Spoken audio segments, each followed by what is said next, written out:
Bueno, Bruno Montano, hay una autora que te tiene entusiasmado y que desde el verano la estás leyendo en bucle. Y yo creo que hacía mucho tiempo que no estabas tan entusiasmado con una obra literaria.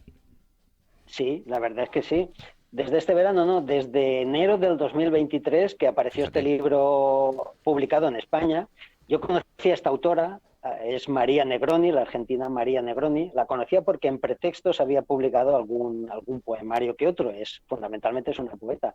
Pero este libro llegó en enero, yo no la había leído nunca, le di un vistazo, me impactó muchísimo y ya te digo, como te comenté, lo he leído en bucle. Sí, Esta es la cuarta lectura en bucle. O sea, fíjate. dejo de leerlo y automáticamente paso a la primera página y vuelvo a leerlo. Así hasta Ostras. 4 veces. Yo creo ¿Sí? que esto Porque es de rara una vez te riqueza. ha pasado. Pocas veces, pocas Sí. veces. Sí, la verdad es que es un libro bastante breve, pero bueno, lo he leído hasta 4 veces en bucle. No puedo dejar de leerlo porque me transmite unas sensaciones literarias fantásticas. Es muy, muy rico. ¿Cómo se llama el El libro? libro es El corazón del daño. El corazón del Me llamó la daño. atención, El corazón del daño, me llamó la atención el título y lo ojeé y me fascinó. Y ya te digo, no puedo dejar de leerlo. Y es una autora que me gustaría hablar de ella para que se la conozca más en España. Los buenos lectores de poesía sí la conocen, pero tiene una serie de libros también muy interesantes en narrativa, en ensayística, es traductora también, es profesora. Y es una autora que he descubierto y recomiendo a todo el mundo y vamos, que pienso agotar su obra en la medida en que pueda conseguir sus libros. Sí, sí. Me Bien, bien, ha bien, bien. fascinado esta mujer, sí. Pues Paso cuenta. a contar 4 cosas de Vale. ella. Como he dicho, es argentina, nació en 1951 en Rosario, tiene en este momento 72 años, pero bueno, sigue activa, sigue enseñando, sigue escribiendo y la podemos seguir disfrutando. Sí. Uy, En Rosario, en 1951, sí, en una familia de clase media. sí. Su padre era. Ostras, te perdemos de vez en cuando, Bruno. Ahora te hemos perdido del todo. ¿Ves? ¿Ves, Mon? Por hacer la tabla. Ahora la culpa es mía. O sea, lo que has hecho me ha dolido, ¿eh? ¿Pero Además, te por digo, y qué? digo, clic, clic. Pero que te lo Pero prometo, que bueno, te que eche una sirva, foto que para sirva. verlo yo en Pero casa. si me has sacado una foto que solo se me ve, que no se me ve ni No, siquiera de vale. ¿Vale? ¿Me perfil. oís ahora? Bruno, sí, venga. ¿Me Familia de oís? Va. clase media. El padre, Familia de clase media, padre abogado, se trasladó siendo niña a Buenos Aires por razones laborales de su padre. A los 18 años se va de casa y empieza a militar políticamente en partidos de izquierda en Argentina, al mismo tiempo que estudiaba Derecho. En 1975 se licencia en Derecho y un año después, en 1976, el general Videla da un golpe de Estado en Argentina, establece una junta militar y bajo este régimen pues vive María 6 o 7 años más en Argentina. Al final se autoexilia a Nueva York, se va a Nueva York con su marido y sus 2 hijos y inicia allí un periplo de casi 25 años en Nueva York. Ahí en Nueva York se doctora en la Universidad de Columbia en literatura y empieza a escribir, porque es una escritora nada precoz. Publicó su primer poemario a los 34 años, en 1985, ¿no? Ahí en Nueva York, primero consiguió la beca Guggenheim, luego consiguió la beca de la Fundación Rockefeller y a partir del 99 y hasta el 2013 es profesora en el Sarah Lawrence College, que es una universidad de estas americanas privadas muy prestigiosa, especializada en humanidades. Y luego desde el 2008 también será profesora visitante en la New York University, otra universidad privada de Nueva York de las caras, Ramón. $60.000 por curso valen sí. estas universidades en la actualidad. O sea, son universidades Y no prestigiosas. es, pero no es de las más caras, ¿eh? Y las universidades públicas también pagas 40, 50 mil pavos, ¿eh? Las Sí, públicas. sí, Y para ser sí. privada no es demasiado cara. Por eso piden préstamos Claro, los claro, sí, estudiantes de allí sí, para sí, poder sí. estudiar. Sí. Pues bueno, después de este periplo como profesora, vuelve en el 2013 a Argentina y le propone al rector de la Universidad Nacional 3 de Febrero de Buenos Aires, la UNTREF, le propone crear un máster de escritura creativa. Ella había estado colaborando con otra gran escritora argentina, Silvia Moloy, en Nueva York. Silvia Moloy montó el primer máster de escritura creativa en castellano en Estados Unidos y sirviéndole como modelo ella monta de forma pionera en Argentina también un máster de escritura creativa. Claro, automáticamente todo el mundo le pregunta a María siempre, María, ¿pero es posible enseñar a escribir? La gran pregunta. Y ella rápidamente responde siempre, no. Enseñar a escribir es imposible. Y entonces, ¿cómo diriges un máster de escritura creativa si piensas que no es posible enseñar a escribir? Dice, no, a escribir no se puede enseñar, pero sí se puede enseñar las ideas sobre la escritura, se pueden enseñar las poéticas particulares de los grandes escritores y esto servirles a los alumnos como modelos de escritura. Esto lo podemos enseñar y esto es lo que hacemos en el máster de escritura creativa, pero enseñar a escribir es imposible. Como mucho se puede enseñar a redactar. A escribir tiene que aprender uno mismo a base de leer. Es curioso, ¿no? Porque dirige un máster de escritura creativa en la actualidad. Pero dice la verdad. En internet, yo creo que tiene razón, ¿verdad? Yo creo que sí. Lo que pasa es que se han puesto de moda los másters de escritura creativa. Estos tienen su origen en Alemania. Los primeros másters reglados de escritura creativa nacen en el Instituto de Literatura Alemana de Leipzig. Sí. Nacen allí y se exportan al mundo anglo y luego tienen su apoteosis en Estados Unidos. Ahora, en la actualidad, yo creo que casi todas las universidades tienen algún máster de escritura creativa. Había licenciaturas en literatura comparada, en filología, pero estudios reglados universitarios de escritura creativa no había hasta ese momento en que aparecen en Leipzig, ¿no?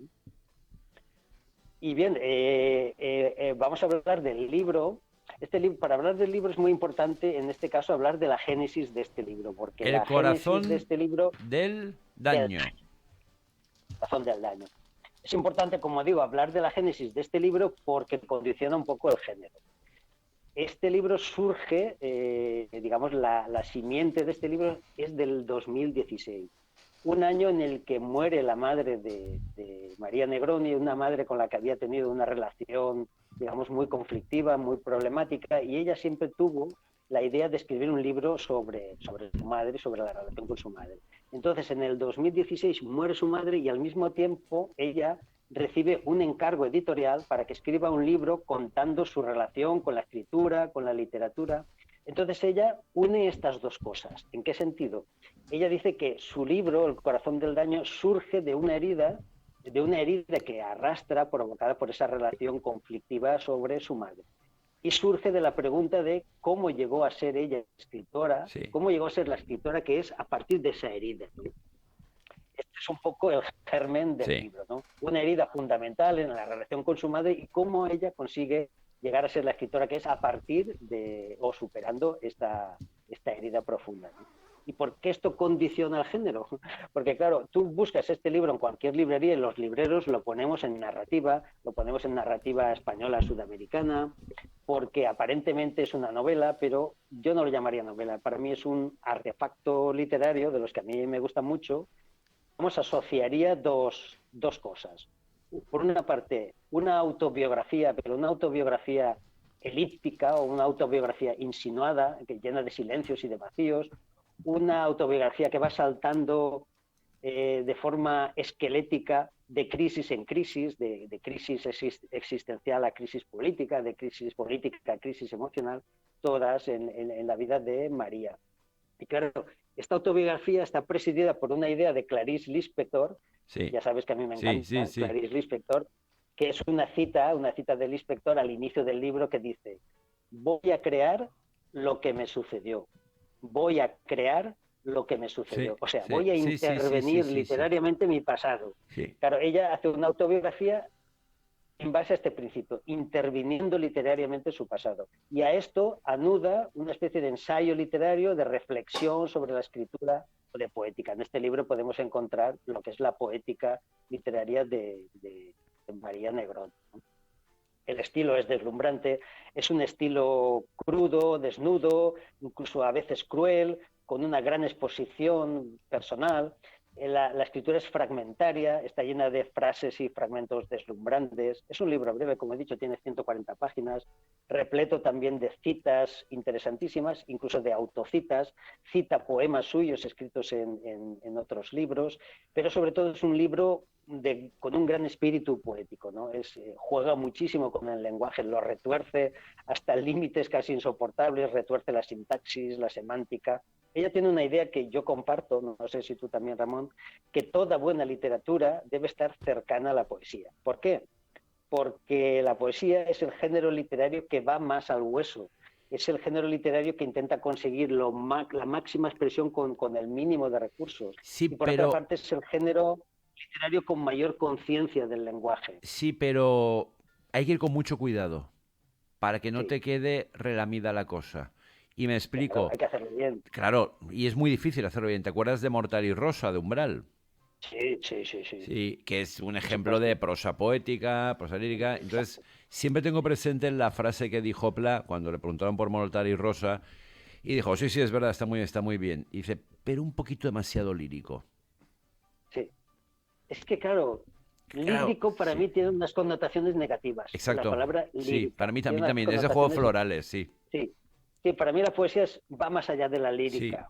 sí, es Sí. como tú dices, Y tiene lo que ir digo al en un hueso. sentido, sí, ha ido al hueso por una parte y en otro sentido, lo que decía Alejandra Pizarnik, ¿no? La gran poeta argentina también, decía que la poesía pone en erupción la lengua. Sí, Y yo creo que la buena literatura, por una parte, debe ir al hueso y debe poner en erupción la lengua. Debe haber sí. un gran trabajo sobre la lengua en la buena literatura, ¿no? Y en ese sentido es en lo que se acerca a la poesía. No en el sentido de usar frases relamidas, no. Ir al hueso y poner en erupción la lengua. Yo creo que esos dos principios valen para cualquier tipo de Sí, literatura. sí. El libro está relleno, repleto de ideas interesantísimas sobre la escritura, sobre la literatura, sobre los libros, que yo creo que puede servir. Yo lo usaría como texto en su máster de escritura creativa. Descubrimos la poética de María, que es una poética riquísima y sirve mucho para reflexionar sobre la literatura, ¿no? Yo destacaría 3 ideas, por destacar algunas que de alguna manera laten por debajo de todo el libro. Una sería, como ya hemos comentado al principio, cómo se pasa de sufrir a escribir, o sea, la relación entre Sí. sufrimiento y creatividad, que es Vuelvo a un Pla. tema... Vuelvo a Pla y a su Sí, frase, escribir es un oficio sanguinario. exacto.